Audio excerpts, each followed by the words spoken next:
everybody. My name is Andrea of MacAdres.com. Today we are sitting here with Liane Membis. Hi. How are you today? I'm doing well. How are you? I am good. Especially excited that I have you here. I'm excited to be here. Thank you for considering me worthy enough to chat with you. Liane is the founder of the amazing women's magazine named BAUCE Magazine. So let us know what inspired you to start it. So I've had Bauce now for about, I would say, going on 5 years. And when I started Bauce, it actually began as a different magazine, and it had a different title at that time. And in its first inception, it wasn't the same thing that we know it as today. So I started the site just to kind of create a space for women of color. And I felt like, if you kind of rewind back in time a few years, there were definitely some outlets popping up. You already had your legacy brands like Ebony and Essence, right. But I felt like there wasn't something catering to me, right? And I feel like that story has become kind of duplicated a lot. So at that time, I was like, I just want to start like something for women of color. Mm-hmm. So I was kind of blogging about a lot of different things, everything from like, I don't know, the news, Beyonce, this and that. Like nothing had a cohesion, nothing had a focus.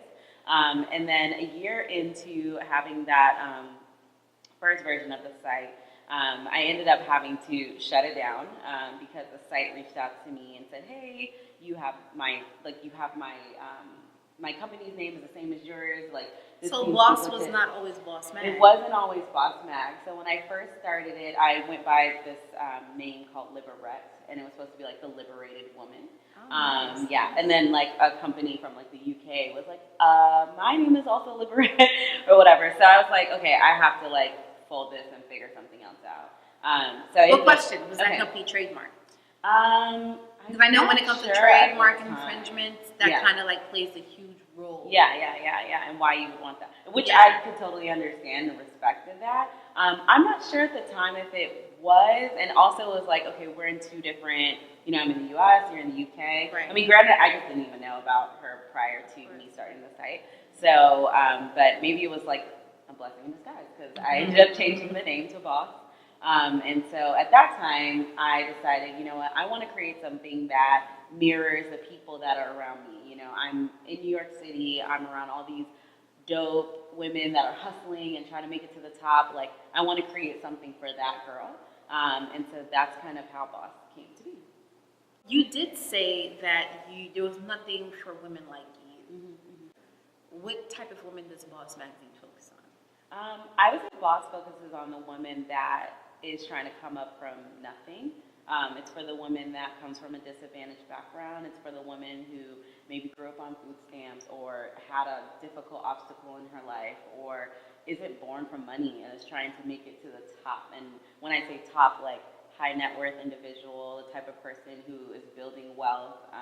So it's definitely for someone who is trying to grow in their career, but definitely is more focused on like, I want to get the coin so I can make my life better, but also make the lives of people around me better as well. What have you been working on lately on Bauce? Because Bauce basically, it's dope. If you have not checked it out, definitely go check it out. It's one of those go-tos where you can get some insight on financials, get some insight on what's happening in media, get some insight on style.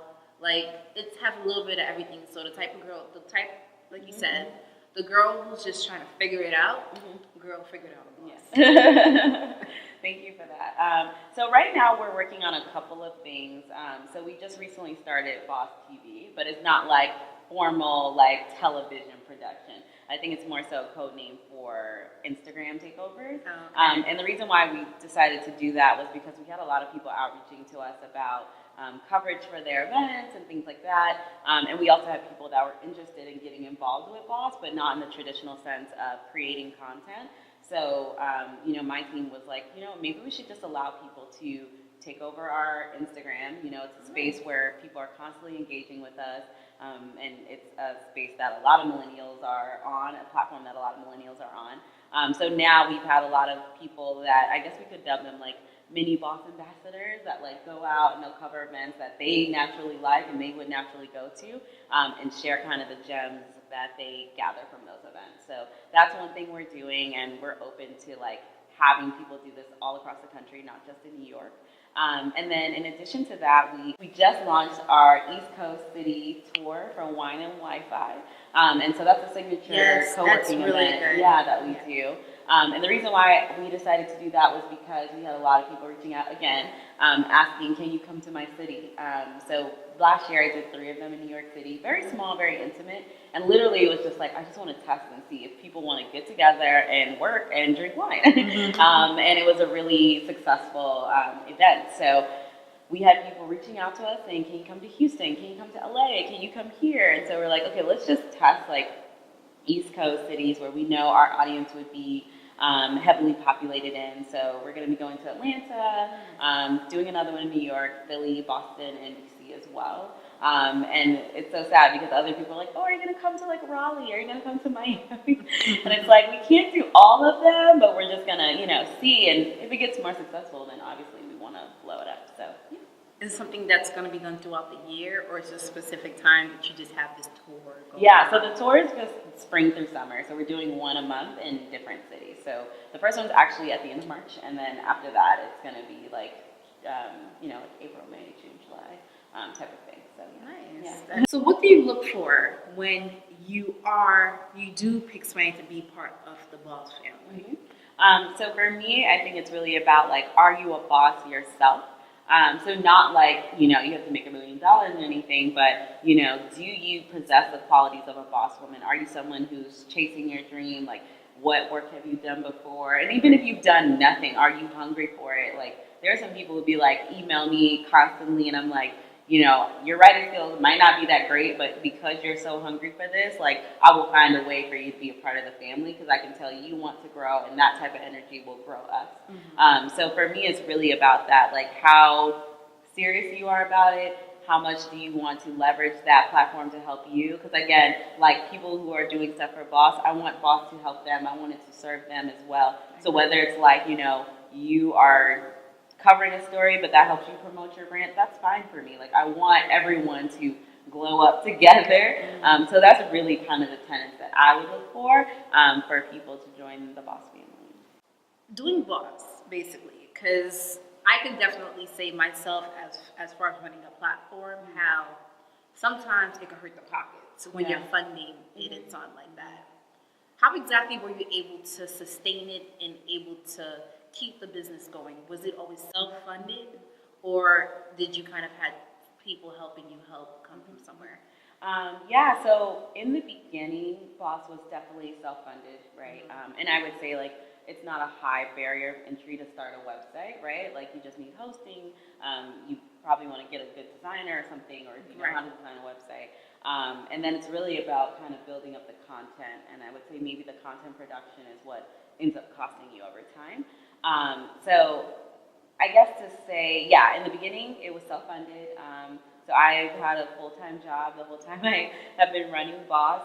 So a lot of that is like, my paycheck. I'm using that to fund my side hustle or my passion project. And so I was doing that for about like 3 years or so before some investors reached out to me, and they were a private investment firm based in the Midwest. And they were looking to invest in like several different millennial-focused websites. So when I got an email from the firm, I was like, "What is this? Like, is this a scam? I don't understand." But then I had several conversations and a lot of legal paperwork involved, and it ended up to me saying, yes to them being an angel investor for Bauce. So that was around 2016. And they definitely provided a cash injection that helped us to kind of test out different ways to reach our audience on a bigger scale. So one of the biggest ways a lot of people have been like, they found Bauce was through Facebook. So they'll be like, oh yeah, we saw an article on like Facebook, or my friend shared this or whatever. And that was definitely one of the things that the angel investors helped us do, was like, they gave us the capital to be able to test like leveraging different forms of advertising to promote the brand. So that was in 2016, and since then we found different ways to kind of increase our revenue over time. So right now I would say it's heavily focused on like, sponsor posts and that kind of like branded content, and then also the events that we do. And I am very much like the type of person who wants to run a lean operation. So I'm very keen on making sure that every penny or dollar that we're using for Bauce gets reinvested into Bauce. So yeah. I'm just curious now. Do you still have your day job, or are you doing Bauce full time? Right now, I still have a day job, but Bauce is still like, in essence, kind of like full. I wouldn't say it's full time, but it definitely takes a lot of my time outside of work. So yeah. I just want your opinion on this, Mm-hmm. because when you listen to social media, certain entrepreneurs, they believe in the concept of you're not a real entrepreneur if you have a day job. Mm-hmm. How do you feel about that? I don't think that's true. I think that you can have entrepreneurial endeavors outside of having a job that pays you 9 to 5. I think my biggest advice that I've been given, and the advice that I would give to anyone else, is to make sure that before you quit your job, that side hustle can sustain you, or that you've found multiple streams of income that can sustain you. And I think it's also okay to be like, you know what, I do want to collect, a paycheck from my regular job and have this side hustle as well. I mean, I think the only way to really build long-term wealth is to have multiple streams of income. So there's nothing wrong with that. And I mean, I can attest to people who are like, I'm a full-time entrepreneur, and so I take that title very seriously. But I do think that you can be, a marketer and an entrepreneur, or a writer and an entrepreneur, or an actress and an entrepreneur. Like, we live in this age where people have multiple titles, multiple jobs. So I think as long as you are truly running a business that generates revenue, then yes, you are an entrepreneur. So what has been some of the biggest challenges you have faced as an entrepreneur, and especially growing this brand? I would say that the biggest challenge has been trying to find what differentiates us in the space right now when it comes to media. I think that, like I said, there's a lot of brands, a lot of sites popping up for women of color, like more so than I remember when I was younger. And I think it's definitely a beautiful thing to see. I think it's great to know that there is a site for all types of brown women. So like whether you're quirky, whether you're into finance, whether you're into beauty and blogging, like there's influencers, there's independent people, there's there's so much out there for us now. And I think the biggest challenge I have had as an entrepreneur in this space is recognizing, okay, do we need to keep spanning out wide and creating content for all these different areas, or do we just kind of hone in and focus in on what works for us?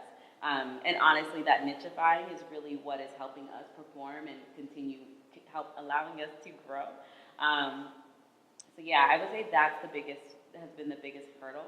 And then I think in addition to that is earlier on figuring out like, how do we make money as a media, like as a website? I mean, again, that is really hard, especially when you create content. Yeah, I mean, because today everyone's creating content. Like, it's almost like if you're not creating content, like you're just not even existing in the world. And I think that's because we are such a digital heavy society. Everyone from corporations are making content, right. Small businesses, me, bloggers, like everybody, right? Yes, I mean, even a common person on the street, when you're filming and you're putting your video on Instagram stories, you're creating content. So true. We're competing with everything out there. And I think for me, if you started in the space maybe in 06, 07, you've probably gotten to a place where you have a steady following. And just like if you're trying to launch something now, it's even more harder because the internet is such a saturated place, and it's a very low barrier to entry to start doing something. So it's like you have to find a way to get viral, or like, create content that people are going to flock to. Otherwise, like you could be here today and gone tomorrow. So I think also the nature of the industry has been the biggest challenge for me as an entrepreneur in the space, because it's like, okay, how long can we do this? What makes sense for us? How do we generate revenue? How do we still give our readers what they want without, every single post being a branded content post, Right. That's kind of also been a real struggle, I think, when it comes to running a website online. So what did you do to find your voice? Because one thing that's very important when you create content is you have to have a voice. You have to have a stance on something. Yeah. What are the steps that you took to find your voice? I think it really took me kind of digging deep into who I am, and recognizing like my own personal story, my own personal journey. Growing up, I'm from Atlanta originally, so growing up in Atlanta, growing up in the South, growing up with a low-income immigrant family, migrating here, or not migrating, but moving to New York City, and just knowing that I've struggled in my own life and I want to achieve greater. That most like honest, vulnerable part of me is what Boss embodies, right? At the end of the day, like I want to touch on that girl who has been through some shit, who might be handicapped, who might, whatever her issues in life may be, and tell her it's okay, you can overcome this, and you can also achieve greatness too, I think for me also having attended like an Ivy League school and being from a low-income like background really challenged me in ways I never thought it would. It made me recognize how some people have access to wealth in ways that other people don't. And so I think that really is what kind of makes Boss what it is, because we talk about how do you build wealth, how do you, not just like let's make a quick buck or two, let's do a Ponzi scheme. No, like how do you really generate wealth that will last for you and future generations? Because for me, going to a school like Yale, where I went to college, I saw so many people that, tons of smart, brilliant kids, but tons of people who, their family already had built a foundation. And I was like, I wonder what that's like to have that. How does one go from having absolutely nothing to their name to creating that type of legacy for their family? So that's truly what helped me create the boss voice, that boss message. And then I think, boss is kind of edgy, it's kind of real, it's kind of raw too. Yeah. So it's like, it's in your face.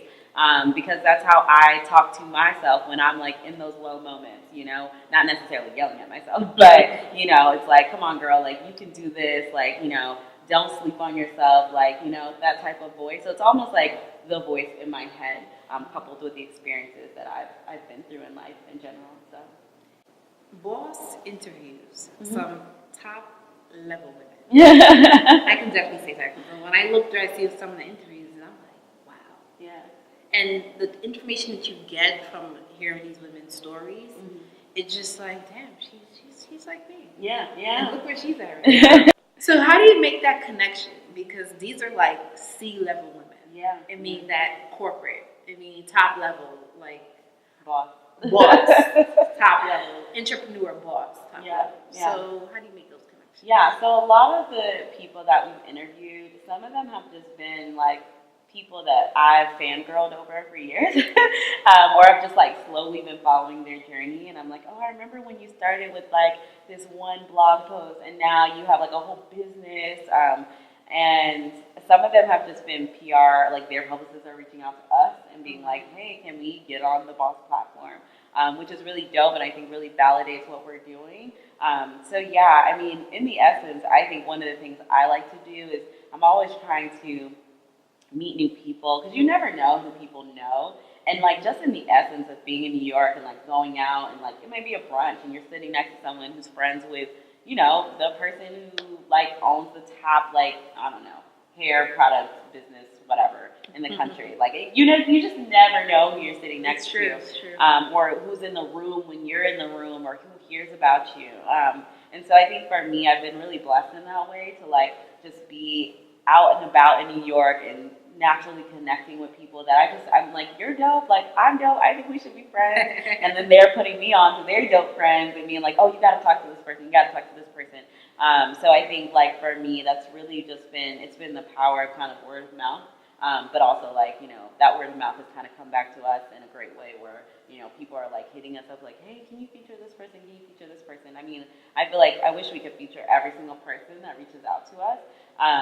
But hopefully one day we'll be able to kind of scale and do more bigger productions to be able to support the requests that we get. So, yeah. That is amazing. Yeah, thank you. Yeah. But it's just amazing how it just comes. Yeah. It's just like aligning to you. It's almost like the universe. Like for me, I would say to some degree that Boss is definitely my calling, and I don't know if it'll always exist in the extension of a website. I think I know I want to do more with Boss. Like for me, it's really about being able to transform women's lives and help them, whether it's just like helping you believe in yourself or helping you actually like get that idea off the ground and scale it to like, you know, 6 figures. Like that means a lot to me. It means a lot to me when we get notes from our readers or we get notes from people that are like, thank you for just, you know, encouraging me, or thank you for, you know, allowing me to be in our boss squad, and I get these affirmations every day. Like, those notes mean so much to me, because it's like, yes, I'm actually fulfilling my purpose here on this earth. So yeah, it's like when we do get like emails from people, it's like, oh my God, like the universe is just like telling me to keep going, like don't stop with this. Like, I mean, sometimes it's an Instagram DM and someone's like, thank you so much, and it's just like, wow, like I didn't know we were touching people's lives like this. So yeah, it's really, really powerful. From the connections you're making from people on your team, from people that you interview, people that you do special features on your website, it's amazing because we are in a space where, as women, as entrepreneurial women, it's always some type of sub underlying competition going on. Yeah. And to make a connection like that, it's amazing. Like, how have you ever experienced that? Yeah. I mean, I definitely have dealt with challenges when it comes to creating the right partnerships, right? Like, we'll definitely get people who are like, oh, I want to partner with you, I want to do an event with you, whatever. And then it just doesn't work out, or there might be other motives in line with what they're trying to do. But I will say, like, in my heart, I've always been a super genuine, caring person to a fault. And that's something that I'm also working on, is knowing when, you know, Liane, when do you need to step away from this? Or, you know, is this the right type of project to engage on? But I am someone who likes to give people chances, and I am very forgiving, and I'm always open to, like, just, you know, giving people a feel to see if they're, like, the right people to work with. So yeah, because I mean, I feel like we exist in a space where there's a lot of opportunity at the top, but like you said, there is so much competition, right? Like I said, there's so many, like, I mean, you could probably go on Instagram today and you'll see a ton of accounts for Black women, we celebrate Black women, you know, and that's so great, or women of color, right? But if all 3 of y'all or all 4 of y'all join together, like, imagine how much more powerful that would be than, like, oh, I gotta have my own lane. Like, we literally all do the same thing. It's so funny you said that. Yeah. Because that is the point. Yeah. Let's just join together and let's make things happen. Yeah. Because when I win because we work together, you win. Exactly. And people always miss that point, because it's like everybody wants to be on top of the pyramid. And it's kind of like, listen, we still have to build this pyramid together. Right. And the reality of things, like, you need help building your pyramid. Exactly. You do.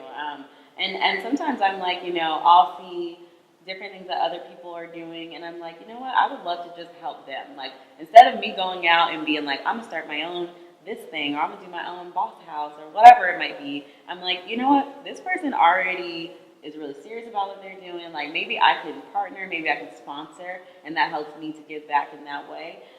So yeah, I'm very much about kind of aligning and bringing forces together versus like, no, I'm gonna have my own talk show, you can have your own talk show, even though we talk about the same thing. Like, it's just like, why do that to ourselves, right? But I think that might also be because we are all naturally like hungry, and we're all very ambitious, but it's also like when you come from nothing, it's like, okay, I gotta hold on to what I got and what I'm building, right? Like, no one really wants to hear someone come in and be like, oh, let me acquire you, or let me take away what you have, or let's join forces, right? Like, people get really skeevy or sketchy about that. So I think it's finding ways to do that in a natural sense, and I think that's what I try to do, and not necessarily like go out there and be like, oh, let's partner with every single person.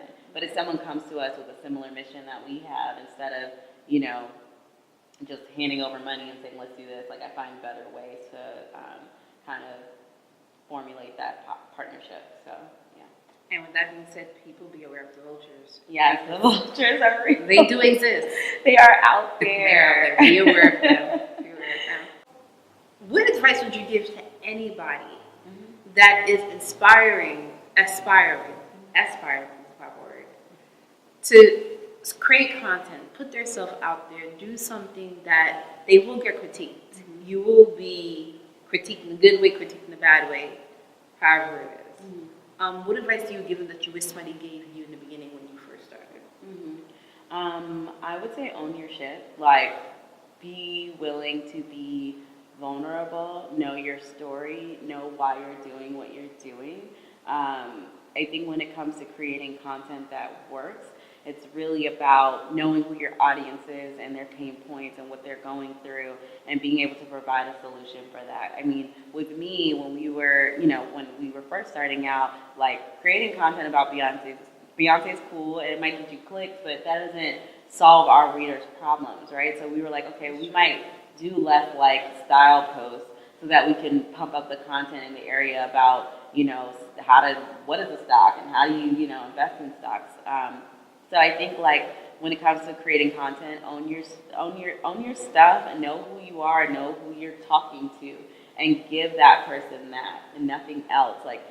And also I would say like sometimes you need to operate with some blinders on. Not saying like don't know what your competitors are doing or don't know what other people are doing, but you do need to be able to operate and just focus on. I mean, I promise you, if you do not have like a strong self-esteem and self-will, like you will get eaten up just by like the mental power of the mind when it comes to like feeling not good enough or seeing other people's content, like, oh, why is this person's content so much better? Why is this person getting press that I'm not getting? Like, you'll get eaten alive by that, and you'll probably quit before you even arrived at what you were meant to do or where you were meant to be. So I think that's another big thing is like being able to just hone in, focus on what you're doing, and not get disturbed by what everybody else is doing, right? Like, if you need better content, you need better design, someone will tell you that, and you will focus on that. But don't get too caught up in, like, the social media world and, what everybody else is, what it looks like everybody else is doing. Because like you said earlier, there's a lot of people out here who get press, who have a flashy-looking brand, but they probably are not making money. So don't get too caught up in the lights. I would say that. Like, social media, understand this, it's a facade. Yeah. And note this, a lot of things that you do see, it's not what it is. Mm-hmm. And I learned this from my personal experience where it's kind of like, when that social media fast, sometimes you really have to do that. Right. And for the app, I've had to do that too. And they have the apps now that host for you. Oh, nice. And it's kind of like you need to take that social media fast because you need to focus on yourself to get yourself together. Yeah. And then check in later on everybody. Yeah, I would say that's like the biggest third lesson I would add is like you really, as an entrepreneur, it's a trying experience. Like there's going to be times you're going to want to quit, you're going to want to give up, you're going to be like, why is my content only getting 2 views? Consistency. At the end of the day, I mean, I had a great mentor that ran, Deanna Sutton. She ran BAUCE Magazine, and I used to write for her back in the day. And I remember the biggest advice she would give to me is like, just be consistent. Like, don't give up. Like, keep putting that content. And that was back when like I probably had 10 views a day. And so she was just a really great mentor in that sense. And so I would say like you just have to be confident and know like, as long as you touch on something, you have a market for what you're doing, like just keep feeding them that, don't give up, and just be strong within yourself. Because if you get caught up in what everybody else is doing, you're going to lose focus, you're going to stop posting, you're going to feel a way about yourself, and then you're going to look back in a year and be like, why am I still where I'm at? So I would definitely add that as well. That's probably the biggest lesson I've learned. The biggest lesson I've learned as an entrepreneur is being confident in what you're doing. So everybody, you heard it from herself, Liane Membis, founder of BAUCE Mag, boss lady, making things happen. You're also a marketer, right? Yes, I am. I've worked in marketing now for 5 years. I also build websites and web developer. So I kind of have a little bit of skills everywhere. I mean, I'm obsessed with like the world of digital media, and I'm excited to see like what's going to come in the future. It's so much to know. Yeah, it can get overwhelming. Yes, it can get overwhelming, and that's why sometimes I'm like, I need my personal breaks. I need my break from, like, sometimes it's like I just turn off my notifications on social media. Not that, like, I'm not on there, but I'm just like, I don't even want to. Like, sometimes you just need to clear your mind. But yeah, there's so many aspects of digital media or, like, media, marketing, that whole tech world in general. But yeah.